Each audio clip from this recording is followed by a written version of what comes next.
제가 다룰 주제는 빛입니다.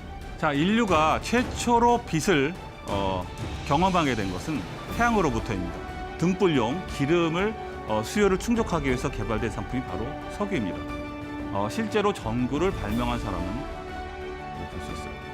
우리 생명체는 시간을 인식하는 그러한 그 뭔가 메커니즘이 존재하고 그것은 햇빛과 관련이 있다는 것을 알 수가 있었어요. 30년 동안 이 청색 LED를 만들기 위해서 수많은 사람들이 노력을 했습니다. 그런데 이 디스플레이들에서 나온 빛은 점점 더 햇빛에 가까워지고 있죠. 여러분 반갑습니다. 인더스토리의 임규태입니다. 인더스토리는 현대 사회를 구성하는 다양한 요소들을 새로운 시각으로 재구성해서 이해하는 프로그램입니다. 오늘 제가 다룰 주제는 빛입니다. 자, 오늘의 강연은 우리가 너무나 잘 알고 있는 창세기 1장에 나오는 문구로부터 출발하겠습니다. 빛이 있으라 하니 빛이 생겼다. 신이 빛을 만들었다고 하는 그런 문구입니다. 아마도 여러분이 제가 빛에 대해서 얘기한다고 했을 때는 뭐 아인슈타인이나 이러한 물리학자들이 탐구했던 빛의 실체 그리고 빛에 대한 많은 관념적인 그런 부분들을 얘기할 거라고 아마 생각하셨을 거예요. 근데 제가 생각하기에 빛은 빛의 실체를 이해하는 것은 인간의 인식의 영역을 넘어서는 일이라고 생각합니다. 즉 인간이 아무리 빛에 대해서 알려고 해도 알면 알수록 점점 더 모르는 영역으로 넘어갈 것이라는 것이죠. 물론 그런 그 물리학적인 그러한 탐구에 대해서 얘기하는 것은 흥미로운 일입니다. 그리고 여러분의 지적 호기심을 채우게 되죠. 하지만 인더스트리에서는 그러한 그 지적 호기심을 채우는 그런 이면에 실제로 빛이 어떻게 우리 삶과 우리 사회를 바꾸었는지, 빛이 없었다면 우리가 너무나 당연하게 생각했던 것들이 없을 수도 있다는 그러한 부분들을 여러분이 깨닫게 되길 바라는 것이죠. 자, 그렇다면은 빛이 우리가 사는 일상의 삶과 그리고 우리 사회를 어떻게 만들었는지 지금부터 얘기를 하도록 하겠습니다. 자, 인류가 최초로 빛을 경험하게 된 것은 태양으로부터입니다. 그래서 고대 사람들은 태양을 빛을 제공하는, 빛을 주는 태양을 신으로 섬기기도 했고, 그리고 또는 어떠한 종교에서는 신이 태양을 주었다, 선물했다 이렇게 말을 하기도 합니다. 어쨌든 제일 중요한 것은 인간이 처음으로 경험한 빛은 태양이라는 것이죠. 자, 그렇게 해서 태양은 뭐 인간뿐만 아니라 지구상에 있는 모든 생명체들에게 선물을 줍니다. 열과 빛을 주게 되죠. 오늘 다룰 내용은 빛입니다. 네. 자, 그런데 이 태양이 지구에게 내려다 주는 빛은 한계가 있었어요. 신은 인류에게 12시간의 시간을 주게 됩니다. 원래 지구가 하루에 한 바퀴 돌 때는 24시간이었는데 태양이 빛을 줌으로써 인간은 24시간 중에서 12시간을 얻게 되죠. 제가 지난 강연에서 시간을 다뤘습니다. 제가 그 시간을 다루는 마지막에 이런 얘기를 했습니다. 볼츠만의 얘기를 하면서 시간의 비가역성을 제가 언급을 했는데요. 그 의미는 뭐냐면은 인간이 사용할 수 있는 시간은 한계가 있다고 말했어요. 우리 인간은 새로운 시간을 만들어낼 수가 없습니다. 그것이 비가역성에 대한 얘기였죠. 자, 그 얘기를 연장해서 이해한다면 신이 인간에게 햇빛을 통해서 시간이라는 것을 허용해냈는데 그 시간의 한계는 12시간이었다는 것이죠. 네, 태양빛만으로는 우리는 인간은 밤에 활동할 수가 없었으니까요. 자, 그런데 우리에게 빛을 준 것이 두 번째 빛이 이제 전달이 됩니다. 저는 첫 번째 강연에서 프로메테우스 얘기했습니다. 철을 다루면서 프로메테우스가 인간에게 불을 선물을 했다고 얘기를 했죠. 제우스의 명령을 받은 프로메테우스는 인간을 만들고 그리고 인간에게 불을 선물을 합니다. 그런데 재밌는 것은 프로메테우스가 전달한 그 불은 신들이 사용하는 대장간에서 훔쳐온 거예요. 그 불은 열도 주었지만, 철을 가공할 수 있는 열도 주었지만 빛도 주었습니다. 이제 불을 선물을 받은 인간은 나머지 12시간을 쓸 수가 있게 되었어요. 자, 애초에 인간에게 전달됐던 태양으로부터 우리는 12시간을 얻었고, 그리고 프로메테우스가 전달한 불로부터 우리는 다시 나머지 12시간을 얻게 된 것이죠. 빛은 결국은 우리 인간에게 시간을 제공한 것이죠. 자, 그렇다면은 불이 주는 우리가 인간에게 준 선물은 시간만이 아니었습니다. 자, 불이 제공하는 빛을 통해서 그동안에 어두워서 들어갈 수 없었던 공간에 들어갈 수가 있었죠. 그래서 불로부터 얻어진 빛은 인간에게 새로운 공간을 제공하게 됩니다. 네, 빛으로부터 우리는 시간을 얻었고, 그리고 다시 공간을 얻게 되었다는 것이죠. 그만큼 빛은 인간에게 커다란 축복이었습니다. 자, 여러분이 지금 보고 있는 이 사진은 올림픽 성화를 체화하는 그런 장면입니다. 아테네에서 옛날 의상을 입고 성화를 붙이는데, 이때 중요한 것은 태양빛을 통해서 불을 붙인다는 것이죠. 자, 그렇게 해서 태양으로부터 얻어진 불을 아테네 여신이 영웅에게 전달합니다. 그리고 그 영웅은 전 세계를 돌죠. 그죠? 맞습니다. 그죠? 계속 불을 송화 릴레이를 하면서 전 세계를 돌게 됩니다. 자, 우리가 늘상 보는, 별 생각 없이 봤던 이 세레모니가 갖는 의미를 지금 관점에서 다시 보면은, 인간이 불을 받아서 그 불을 통해서 전 세계가 밝아졌다는 그런 것들을 상징할 수가 있는 것이죠.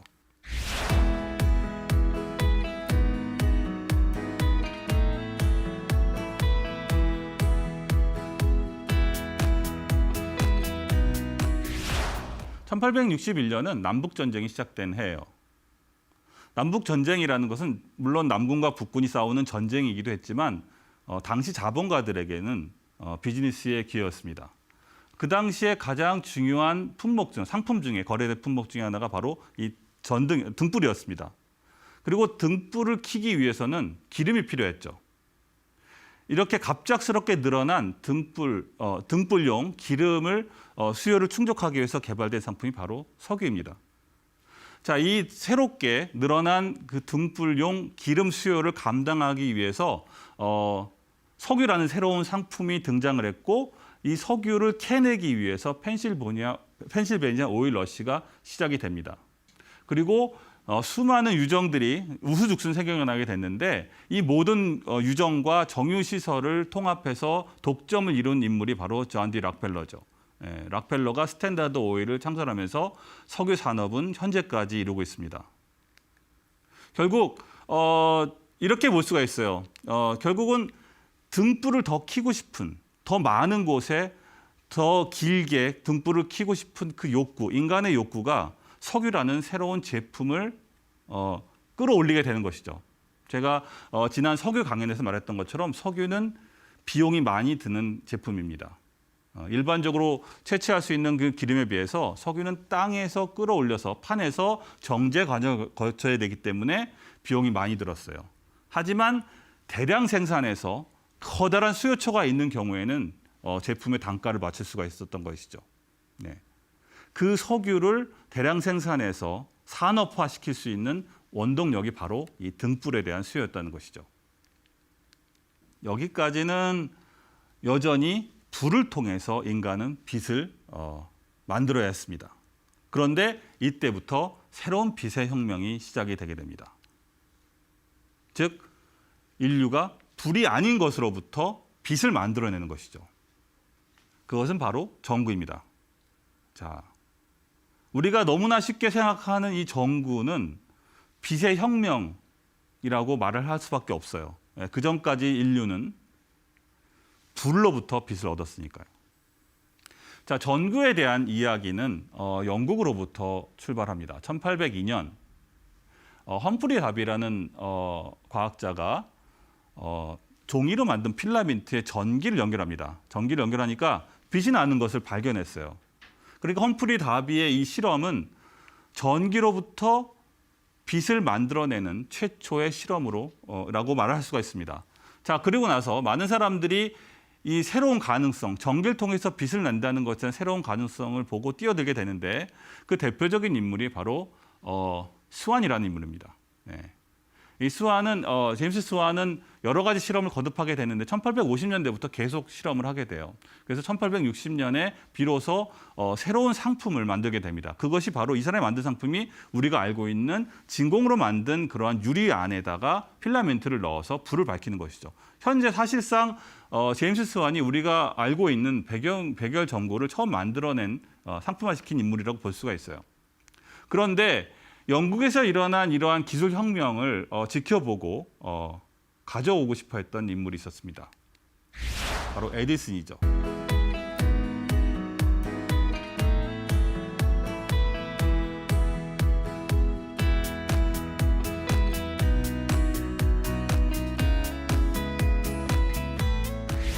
에디슨이 전구에 대해서 그렇게 기술을 확보하고 싶었던 그런 이유는 전구 이상의 훨씬 더 큰 꿈이 있었기 때문입니다. 자, 에디슨은 어떤 꿈을 꾸고 있었을까요? 자, 당시 지난 철에서 제가 철 강연에서 얘기했었던 그런 이야기를 다시 말씀을 드리면 남북 전쟁 당시에 철도 전쟁이 일어납니다. 그래서 그 과정에서 철도로 총을 쏘고 싸웠다는 얘기가 아니라 철도를 부설하는 동서로 연결하는 철도를 부설하는 그러한 철도 까는 그런 기업들 간의 전쟁이 벌어졌죠. 그러한 경쟁 덕분에 미국 전국이 철도 붐이 일어납니다. 그죠? 에디슨은 그 과정을 다 목격을 했어요. 그죠? 철도망이 깔리는 광경을 그대로 목격한 것이죠. 그래서 에디슨의 생각은 뭐였냐면은 철도처럼 전국의 전력망을 깔 수 있지 않겠느냐. 이 아이디어를 내게 되는 것이죠. 그 동기가 되는 것이 바로 전구입니다. 에디슨은 이렇게 말하는 거죠. 만약에 전 국토에다가 전력망을 깔게 되면은 전 국토 어느 곳에서든 스위치만 올리면 불을 밝힐 수가 있는 것이죠. 네, 이것이 바로 에디슨이 꿈꿨던 그러한 이상이었던 것이죠. 그래서 전구가 필요했던 거예요. 자, 그렇게 해서 에디슨은 전구로부터 시작돼서 전력 생산에 대한 그러한 그 연구를 하게 됩니다. 연구를 하고 사업화를 하게 되는데 그때의 직원으로 채용했던 인물이 바로 테슬라였죠. 네. 뭐 이 얘기는 영화로까지 나왔습니다. 전류전쟁의 영화도 나왔는데 처음에 테슬라는 이민자였어요. 그래서 에디슨의 밑에서 일을 하게 되는데 결국은 결별하게 되죠. 네. 그래서 둘이 전류전쟁이라는 역사적인 전쟁을 하게 됩니다. 네. 이때 에디슨은 전력을 생산한 전력을 옮기는 과정을 직류로 하겠다고 주장을 했어요. 그런데 테슬라는 직류가 아니라 교류로 해야 된다고 주장을 했습니다.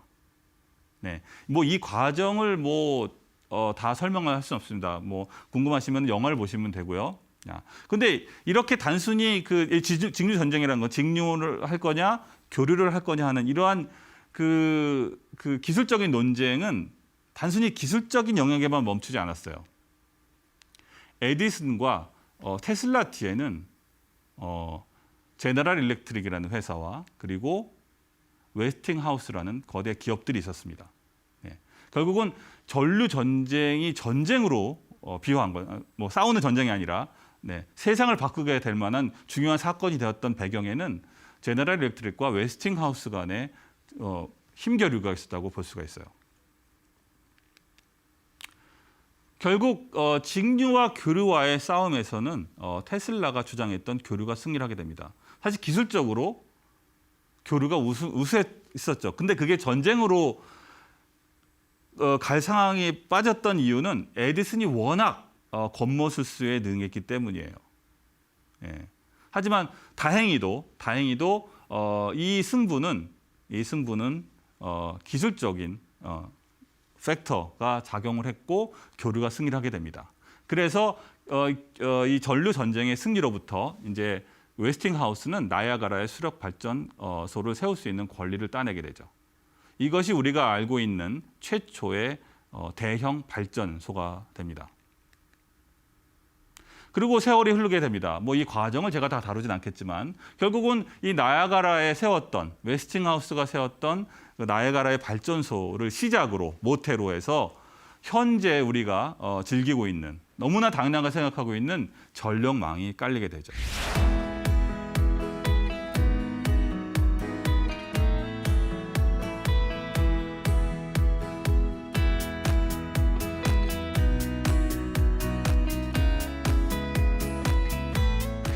자, 이제 빛에 얽힌 또 다른 얘기를 한번 해보겠습니다. 이 얘기의 시작은 1826년 프랑스에서 출발하겠습니다. 네. 당시 조제프 니에프스라는 그러한 발명가가 있었어요. 이 사람은 여러 가지 실험을 하다가 아주 흥미로운 사실을 하나를 발견하게 됩니다. 그것은 역청, 그러니까 천연 아스팔트라고 볼 수 있죠. 이 특이한 이 물질에다가 빛을 쏘이게 되면은 이 역청이 반응을 보이게 돼요. 성질이 바뀌게 되는 것이죠. 네, 이러한 현상을 통해서 이 사람은 아주 흥미로운 그러한 실험을 하게 됩니다. 자신의 창밖에다가 창밖에 풍경입니다. 이것을 역청에다가 8시간 동안 쪼이게 돼요. 네. 그리고 나서 그 다음에 라벤더 오일을 가지고 이것을 씻습니다. 네, 역청을 씻어낸 거죠. 그렇게 되면은 빛을 받은 부분과 빛을 받지 않은 부분이 이 오일에 대한 반응이 달라요. 그래서 빛에 노출된 부분은 남고 빛에 노출되지 않은 부분은 다 사라지게 된 것이죠. 그렇게 해서 얻은 그 사진이 사진이라고 말하면 이 답을 말해버렸네요. 그런데 여러분이 보시는 것이 사실은 인류 역사상 최초의 사진입니다. 8시간 동안 햇빛에 쪼인 것이죠. 이 풍경을 그대로 받아서 나중에 오일로 씻어낸 그런 모양입니다. 결국 이 조제프 니에프스의 이 실험이 사진 산업을 이제 만들게 된 것이죠. 하지만 사진이 본격적으로 대중화된 것은 훨씬 더 뒤의 일입니다. 이 사진의 대중화에 결정적인 기여를 한 인물은 이스트만입니다. 조지 이스트만. 이 사람이 발명한 게 무엇이냐? 바로 우리가 잘 알고 있는 롤필름이죠. 네. 안에다 둘둘둘 말아가지고 찍으라는 것이죠. 찍은 다음에 어떻게 하죠? 현상소에 맡기죠. 네. 그래서 당시에 이스트만이 세운 회사 이름이 바로 코닥이죠. 네. 코닥의 캐치프레이즈가 이겁니다. 당신은 찍기만 하세요. 나머지는 저희가 알아서 하겠습니다. 그게 바로 얼마 전까지 디지털 카메라가 나오기 전까지 우리가 늘 했던 일이에요. 그죠? 저 롤을 카메라에 집어넣고 사진을 찍어서 그것을 사진 현상소에 맡기면 하루 있다가 우리가 사진을 받게 되는 것이죠. 그것이 처음으로 대중화된 것이 바로 1883년이었던 것이죠.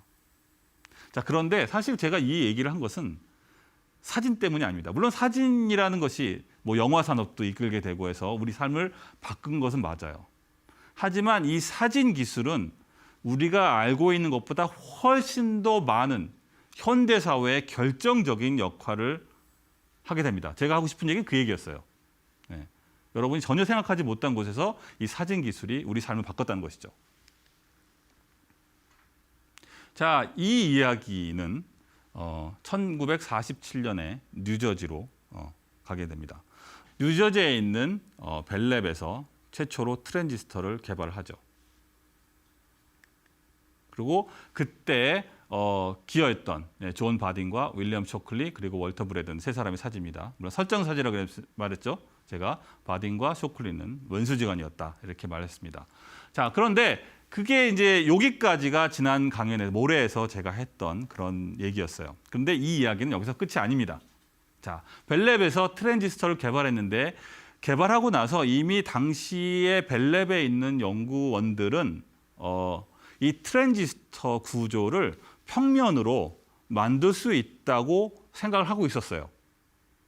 그리고 그 평면에 만드는 그러한 회로들을 어떻게 대량 생산할 것인지에 대해서도 연구를 하기 시작했습니다.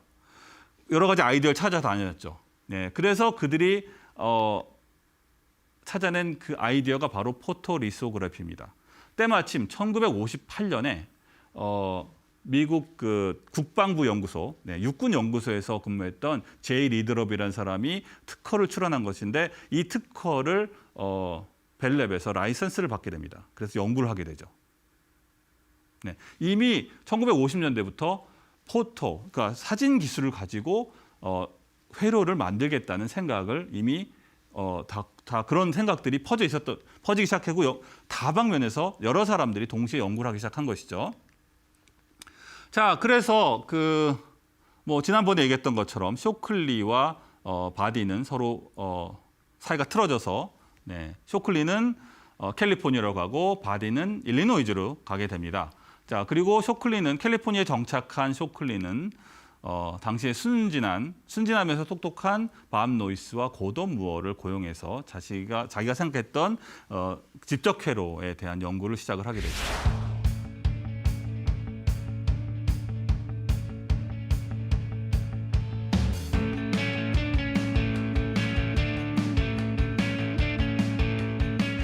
자, 여기서 이 대목에서 우리가 여러분 많이 들어봤을 거예요. 무어의 법칙이라는 게 있죠. 무어의 법칙이 바로 이 고돈 무어, 인텔의 창립자였던 고돈 무어가 만들어낸 75년에 선언을 한 것이죠. 예측한 것이죠. 예측한 그런 법칙입니다. 그래서 18개월마다 회로의 집적도가 2배가 될 거라고 예상을 했어요. 예언을 했어요. 그리고 놀랍게도 사실 지금까지도 거의 이 예측이 맞아 떨어지고 있습니다. 그런데 75년부터 현재까지 18개월마다 계속 집적도가 늘어났다는 것은 어마어마하게 줄어드는 거죠. 그죠? 계속 줄어들고 있어요. 반도체 회로의 사이즈가 줄어든다는 것은 더 많은 기능을 동일한 더 작은 곳에다가 집어넣을 수 있다는 얘기가 되는 것이고 전력 소모도 줄어드는 것이고. 예전에 빌 게이츠가 그 자동차 산업과 반도체 산업을 비교한 적이 있었습니다. 그죠? 자동차가 만약에 뭐 반도체처럼 그렇게 줄어들었다면 성량값만 했을 것이다. 뭐 이런 비슷한 얘기를 했던 거로 전 기억을 하고 있는데 그거와 마찬가지로 다른 산업에서는 사실은 상상할 수 없을 만큼의 엄청난 진보가 짧은 시간 안에 30년, 40년이라는 짧은 시간에 일어났었던 그 배경에는 바로 이 사진 기술이 있었다는 것이죠. 물론 점점 줄어들면서 이제는 더 이상 포토리소그래피를 쓸 수가 없어요. 사진 기술로 축소할 수 있는 한계는 이미 오래전에 지난 상태죠. 현재는 이제 이빔이라는 그런 기술을 써서 더 축소를 하게 되는데 하지만 여전히 무어의 법칙은 유지가 되고 있습니다. 근데 이제 역으로 우리가 우스갯소리로 이렇게 얘기합니다. 과연 고돈 무어는 여담이지만 과연 고돈 무어는 예측한 것이냐 아니면 직원들을 괴롭힌 것이냐. 어쨌든 고돈 무어가 예측을 했든 푸시를 했든 역사를 만든 것은 사실이죠. 자, 그런데 이 쇼클리와 바딘의 얘기는 여기서 끝이 아닙니다. 진짜 제가 하고 싶은 얘기는 따로 있었어요. 자, 우리가 여기까지 했죠. 쇼클리가 이제 밥 노이스와 고돈 무어를 꼬셔서 반도체 혁신을 이루게 되는데, 자, 이번에 제가 할 얘기는 바로 이 존 바딘 쪽의 얘기입니다. 그렇다면 쇼클리가 반도체 산업을 만들어내는 실리콘밸리의 뿌리를 만드는 사이에 존 바딘은 무엇을 하고 있었을까요? 바딘은 일리노이 어바나 샴페인 대학에서 이제 교수 생활을 시작을 하게 됩니다. 하게 되는데 그때 첫 번째 박사과정 학생이 들어오게 되는데 그 사람이 바로 닉 홀로니악이라는 그런 인물이죠. 지금 여러분 사진 보면 되게 나이 들었지만 그때는 젊었겠죠. 자, 이 두 사람 바딘 지도교수 바딘과 닉 홀로니악이 관심이 있었던 것은 바로 빛에 대한 부분이었습니다. 이 사람들이 집중했던 것은 반도체를 통해서 반도체로부터 빛을 만들어낼 수 있다. 이 기술에 집중을 하게 되는 것이죠. 그런데 이 기술은 처음에 어디서 나왔는가 하면은 러시아의 올레그 로제프라는 연구자가 1927년에 발표한 그런 내용입니다. 그 로제프는 반도체에다가 불순물을 넣은 다음에 전극을 연결하면은 빛이 나온다는 사실을 발견했어요. 그리고 그거에 대한 이론을 정립을 하게 됩니다. 네. 사실 로제프의 업적이 많이 알려지지 않았던 이유는 당시 로제프는 살았던, 연구했던 그 시기 1927년은 소비에트 연방이 처음 새로운 국가로 만들었던 시대였죠. 그래서 서방에는 많이 알려져 있지 않았어요. 네. 하지만 2차 대전이 끝나고 나서 이런 내용들이 이제 서방에도 많이 알려지면서 이 반도체로부터 빛을 만들어내는 이런 연구가 본격적으로 활성화가 되기 시작한 것이죠. 자, 니콜로니악은 졸업한 후에 제너럴 일렉트릭에 입사를 하게 됩니다. 거기서 빛을 만드는, 반도체로 빛을 만드는 연구를 하게 되는데, 그렇게 해서 1962년에 최초로 LED를 개발하게 됩니다. 네, 여러분 보시면 저기 팔자로 써 있는 부분이 사진에 있죠. 네, 너무나 잘 알고 있는 여러분 숫자판에 있는 저 빨간색 점등하는 저것이 바로 니콜로니악이 처음으로 만들어낸 그런 LED였습니다. 물론 홀로니악이 혼자서 뭐 아무것도 없는 데서 만들어낸 것은 아니에요. 사실 1961년에 이미 텍사스 인스트루먼트에서 LED를 만들어냅니다. 네. 빛을 내는 그런 디바이스를 만들어내게 되는데 결정적인 차이는 뭐냐면은 니콜로니악이 만들어낸 이 LED는 눈으로 볼 수 있는 광선이었어요. 네. 텍사스 인스트루먼트가 만들어냈던 건 눈에 보이지 않는 적외선이었습니다. 자외선이었습니다. 네. 그리고 니콜로니악은 최초로 눈에 보일 수 있는 그러한 빛을 반도체로 만들어낸 것이죠. 그 색깔은 빨간색이었어요.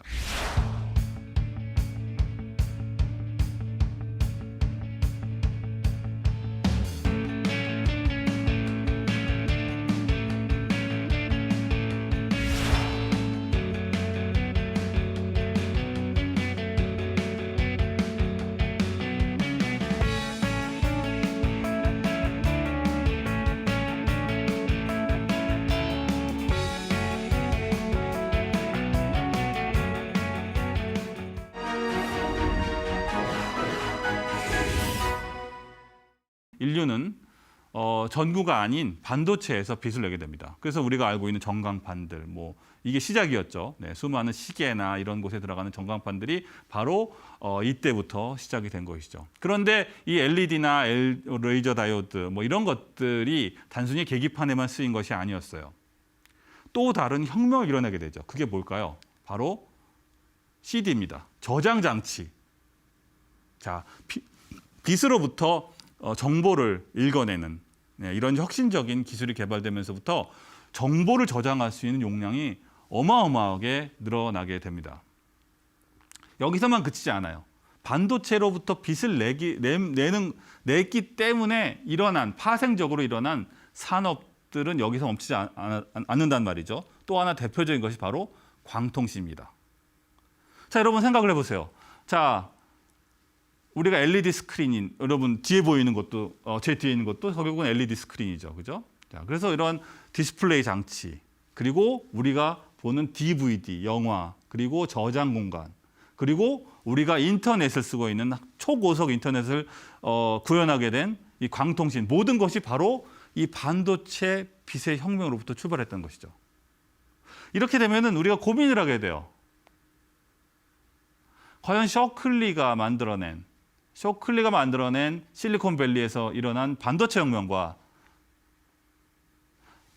바딘이 만들어낸 빛의 혁명, 반도체 빛의 혁명, 과연 어느 쪽이 더 큰 현대 문명에 영향을 미쳤을까?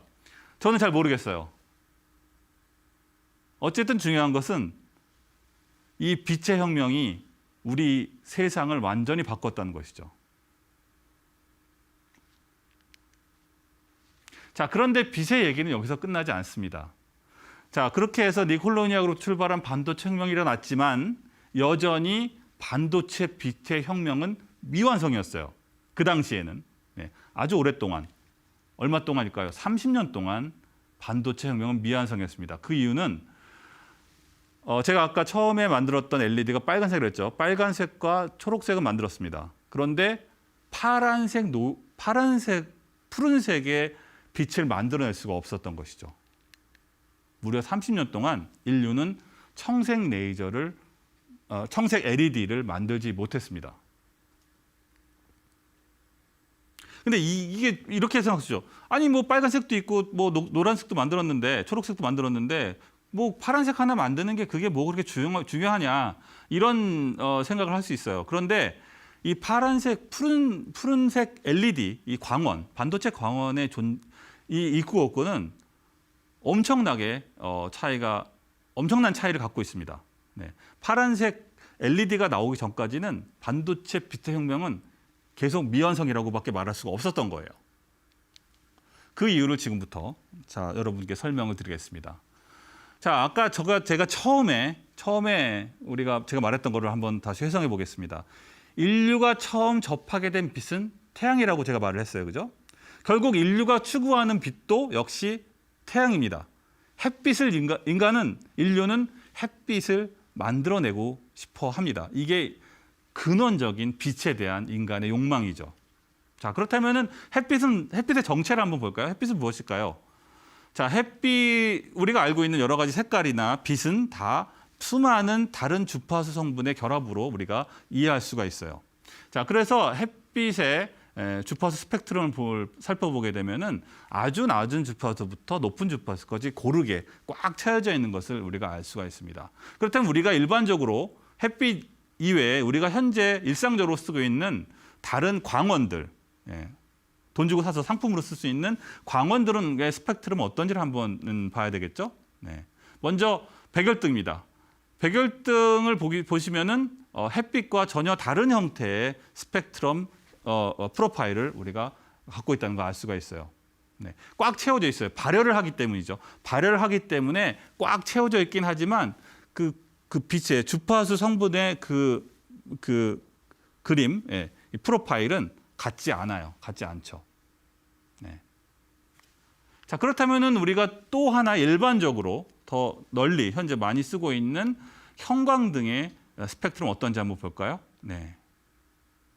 형광등은 간단히 설명드리면 자외선을 어떤 그 통이죠. 유리관 안에 자외선을 방사시키고 그 안에 형광 물질을 집어넣습니다. 아르곤 같은 형광 물질을 집어넣게 되면은 이 형광 물질들이 자외선에 반응을 해요. 그래서 빛을 내게 되는 것이죠.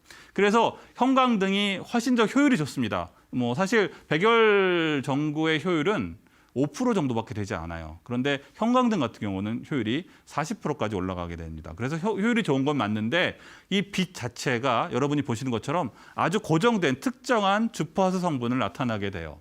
네. 그래서 이것을 오래 쬐면은 사실 좋지는 않죠. 햇빛과 같지는 않아요. 네. 이러한 특성이 있습니다. 그래서 훨씬 더 밝고 효율이 좋은 형광등은 그런 특성을 갖고 있지만 우리가 원하는 궁극적으로 인류가 추구하는 그러한 빛과는 거리가 멀다. 이렇게 말을 할 수가 있습니다. 자, 그런데 만약에 LED, 우리가 만들 수 있는 이 광원, 반도체를 만들 수 있는 광원이 아까 말한 대로 빨간색 처음에 리케인이 만들었고 그다음에 초록색도 구현할 수가 있어요. 그런데 푸른색까지 만든다. 이거 생각해 봅시다. 네. 빨강, 초록, 파랑까지 만들게 되면은 태양광과 아주 유사한 빛을 만들어낼 수가 있다는 것이죠. 이게 인류가 해야 될 반도체 빛의 혁명에서 마지막 숙제였다는 거예요. 30년 동안 이 청색 LED를 만들기 위해서 수많은 사람들이 노력을 했습니다.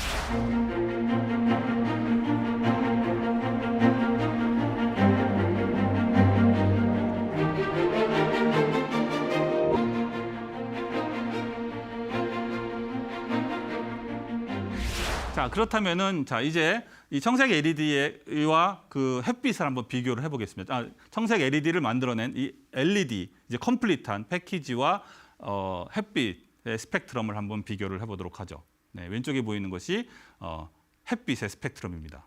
자, 그리고 오른쪽이 이제 RGB 그러니까 파란색, 초록색, 그 다음에 붉은색까지 세 개가 묶여 있는 그러한 LED의 스펙트럼이 됩니다. 물론 중간에 이렇게 채워져 있지는 않지만 어쨌든 스펙트럼 프로파일이 굉장히 유사하다는 것을 알 수가 있죠.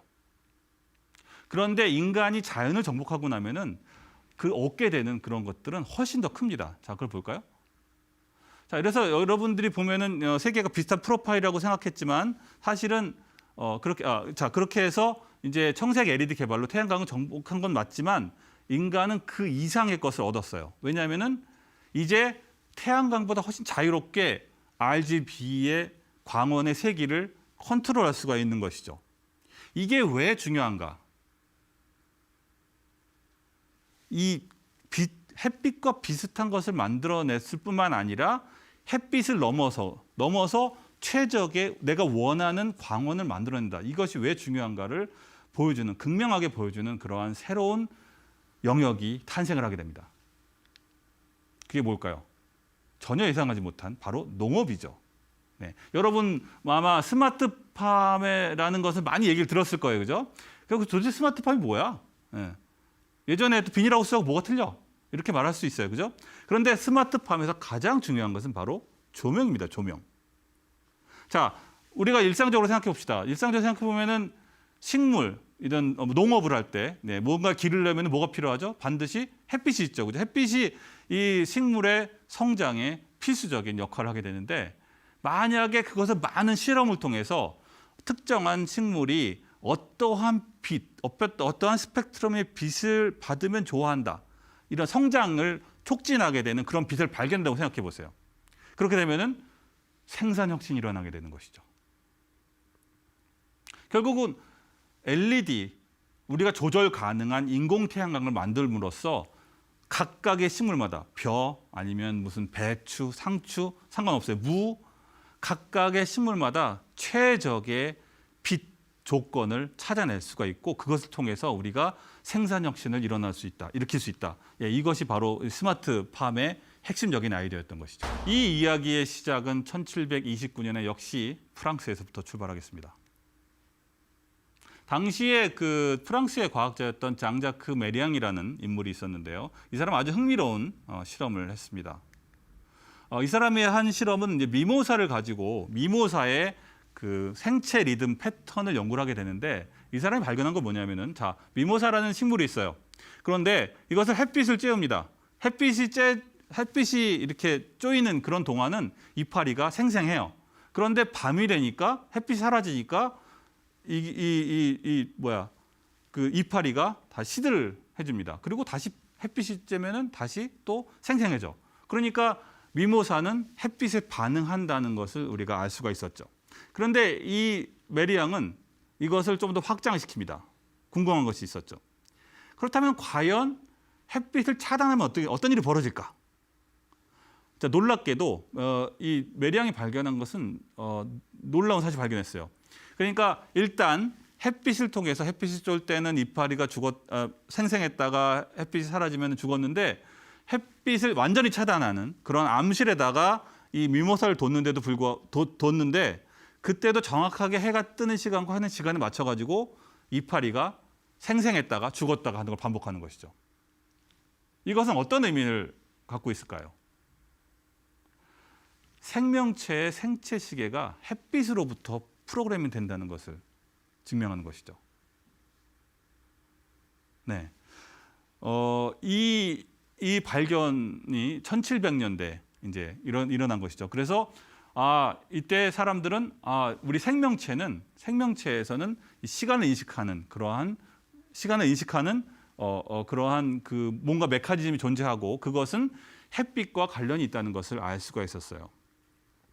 하지만 그 이상 더 알 수는 없었죠. 네, 당시는 300년 전 얘기니까. 그리고 많은 세월이 흐르게 됩니다. 많은 세월이 흘러서 2017년 노벨상 생리의학상을 받은 3명의 인물이 있습니다. 제프리 홀, 그리고 러스 베시 그리고 마이클 영. 이 세 사람이 노벨 생리의학상을 받게 되는데 자, 이들이 어떤 연구를 받았는지가 굉장히 흥미롭습니다. 이 사람들이 연구한 대상은 초파리였어요. 초파리. 초파리의 생체 시계 메커니즘을 연구를 했습니다. 그래서 어떻게 해서 이 생명체가 그 햇빛을 통해 반응을 하고 햇빛을 통해서 어떻게 햇빛을 기록을 해서 이 생체 시계를 운영을 하는지에 대한 메커니즘을 밝혀낸 그런 연구를 한 것이죠. 그리고 이렇게 해서 노벨상을 받았는데 그리고 나서 또 많은 연구가 일어나게 됩니다. 뭐 보통 학문이라는 것은 한 사람들이 제가 한 사람 찍어서 말하지만 한두 사람이 한 일이 아니에요. 한쪽 그 연구 영역이라는 게 생성이 되면은 수많은 사람들이 동시에 여러 가지를 하게 되죠. 그래서 특히 이제 하버드 대학에서 연구를 하게 되는데 그 결과를 발표한 것이 인체의 이러한 생체시계 메커니즘을 확장을 하게 됩니다. 그래서 하버드에서 밝혀낸 내용이 바로 이거죠. 인간의 그 생체시계를 프로그램하는 원리도 역시 똑같이 햇빛으로부터 된다. 햇빛이 눈으로 들어오죠. 그죠? 빛을 눈으로 받게 되면은 이것이 뇌로 들어가서 뇌에서 피니알 그란드라는 곳을 이제 자극을 하게 되죠. 그렇게 되면 그곳에서 멜라토닌을 이제 컨트롤하게 됩니다. 자, 햇빛으로 들어오면은 그것이 멜라토닌으로 되게 되는데 피니알 그란드를 한국말로는 솔방울샘이라고 하더군요. 어쨌든 좀 낯선 이름이긴 하지만 솔방울샘에서 멜라토닌을 컨트롤하게 되는데 이 멜라토닌은 어떤 작용을 하게 되는가 봤더니 멜라토닌이 많아지면 자고 싶어져요. 그리고 멜라토닌이 적어지면 생기가 왕성해집니다. 네. 그래서 아마 여러분이 이런 그 얘기를 들을 겁니다. 뭐 예를 들면 비행기를 타고 어디 여행을 하는데 내가 오랫동안 잠을 못 잘 경우 뭘 사 먹으러 가죠? 멜라토닌을 먹으러 가죠. 그 말의 근거가 되는 것이 바로 이 하버드 대학의 연구 결과였던 거예요. 그러니까 햇빛이 계속 들어오게 되면 햇빛이 자극을 하게 되면은 멜라토닌을 억제하는 방향으로 호르몬 작용이 일어나게 되고 밤이 되게 되면은 멜라토닌이 더 많아지는 쪽으로 작용이 되는 것이죠. 그리고 이것이 24시간 주기, 거의 24시간에 가까운 주기로 서큘레이션 한다는 것을 밝혀내게 돼요. 자, 그런데 우리가 이 빛의 혁명의 이 시기를 한번 돌이켜 보자는 거예요. 우리는 한 번도 빛이 너무 많다고 생각해 본 적이 없어요. 당연하게 생각하죠. 그죠? 그런데 예전에 역사적으로 볼 때 이렇게 빛이 많은 시대가 없었던 거예요. 그리고 이 빛의 양은 점점 더 늘어나죠. 그죠? 한 인간의 우리가 볼 수 있는 빛이 너무 많아요. 저도 지금 조명을 받고 있죠. 네. 그리고 빛이 안 들어가는 곳이 없어요. 그죠? 우리가 가고 있는 어느 곳에나 빛은 존재합니다. 인류 역사상 이렇게 빛이 많은 적이 없다니까요. 그런데 우리 현대인의 삶은 여기서 멈추지 않습니다. 빛에 연관된 우리의 삶은 여기서 멈추지 않죠. 바로 스마트폰이 등장을 하게 됩니다. 그죠? 저도 이런 쪽에서 일을 하는 사람입니다만 스마트폰이 계속 발전을 해요. 특히 발전한 곳이 어디죠? 바로 디스플레이입니다. 디스플레이.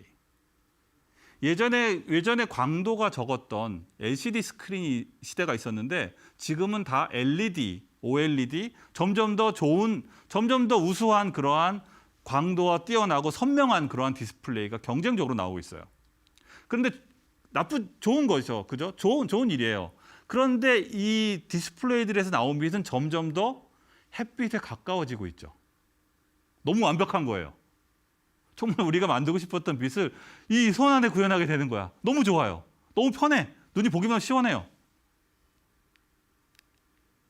그죠? 문제는 뭐예요? 문제는 뭐냐면은 이 핸드폰을 24시간 놓지 않는다는 거죠. 햇빛에 가까운 광원을 24시간 동안 노출된다고 생각해 보세요. 결국은 우리가 갖고 있는 생체 시계가 완전히 무너질 수밖에 없는 것이죠.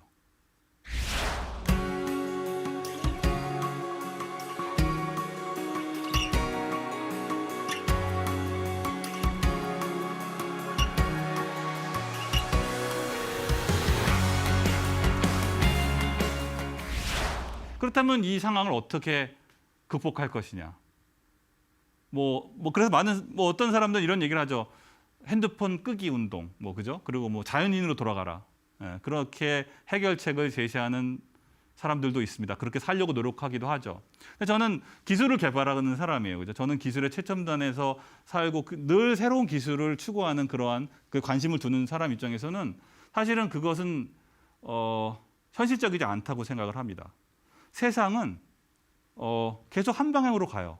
더 발전하는 방향으로 갈 수밖에 없어요. 제가 지난 시간이라는 강의에서 말했던 바로 그런 의미죠. 시간의 비가역성, 볼츠만이 주장한 시간의 비가역성이라는 것은 세상은 한 방향으로 움직이다는 것을 표현하는 거예요. 그러기 위해서 볼주마는 시간의 비가역성이겠죠. 즉 현대 사회는 점점 더 발전되고 확대되는 방향으로 진화합니다. 거꾸로 돌아가지 못해요. 결국 우리 현대인들은 어떤 식으로든 이런 빛의 홍수에 대해서 적응을 하게 돼요. 네, 적응을 하게 될 겁니다. 새로운 방법을 찾게 되죠. 어쩌면 그것이 그렇게 해서 그렇게 그 불면증이나 생체 리듬이 깨지는 것을 보완해주는 그러한 새로운 솔루션이 나올 수도 있어요. 그것은 새로운 기회가 되겠죠. 누군가는 지금 현재도 그러한 기술을 개발하고 있을지도 몰라요. 그건 여러분일 수도 있겠죠. 네, 이것이 현대인들이 계속 지속적으로 발전하는 방향이라고 저는 생각을 하는 거예요. 자, 그래서 오늘 제가 이 클로징은 처음에 얘기했던 그 성경으로부터 성경에 나왔던 그것을 다시 거꾸로 반복하면서 마무리 지려고 합니다. 우리는 이렇게 이것만 보는 거죠. 자, 아까 말했듯이 신이 빛을 만들었다. 우리는 이것만 기억을 합니다. 그죠? 아까 창세기 1장 3절에 얘기를 했어요. 신이 빛을 만들었다. 하지만 인간들은 우리 인간들은 그 다음에 신이 무슨 말 했는지를 기억을 하지 못합니다. 전혀 기억을 하지 못할 거예요. 제가 어떤 얘기를 했는지, 그 신이 빛을 만들고 나서 무슨 얘기를 했는지를 제가 보여드리죠. 바로 그 다음 절에 나온 얘기입니다. 빛을 낮이라고 부르고 어둠을 밤이라고 부르시더라. 즉 신은 빛을 만들었지만 자신이 만들진 않았지만 빛을 만들게 되면 항상 그 이면에 어둠이 있다는 것을 우리에게 말해주고 있는 거예요. 결국 우리가 이게 고통받는 것은 이런 겁니다. 그냥 빛만 따라다녀요. 보고 싶은 것만 보고 보이는 것만 보죠. 계속 좋은 것만 찾아다녀요. 계속 좋은 것만 찾아다니다 보면 결국은 뭐예요? 늘 이렇게 불안과 공포를 느끼게 되는 것이죠. 우리가 결국은 이 성경에 나오는 이 구절이 말하는 것은 우리가 종교인이랑 상관없이 이게 의미하는 것은 우리가 빛을 볼 때는 항상 그 이면에 어둠이 있다는 그거를 깨달아야 된다는 것이죠. 늘 우리는 밸런스 맞는, 그러니까 균형 잡힌 그러한 시선을 유지해야 된다. 이것이 제가 하고 싶은 얘기입니다. 제가 오늘 마지막으로 하고 싶은 얘기가 바로 이 얘기예요. 우리가 빛을 추구한다면 그 이면에 있는 보이지 않는 부분, 가려진 부분들도 균형 잡히게 인식해야 된다. 그런 삶을 살아야 된다고 저는 생각을 합니다. 여러분도, 저도 그렇게 살려고 노력하겠지만 여러분도 그런 균형 잡힌 삶을 살길 바라면서 오늘 윈더스토리 강연을 마치도록 하겠습니다. 감사합니다.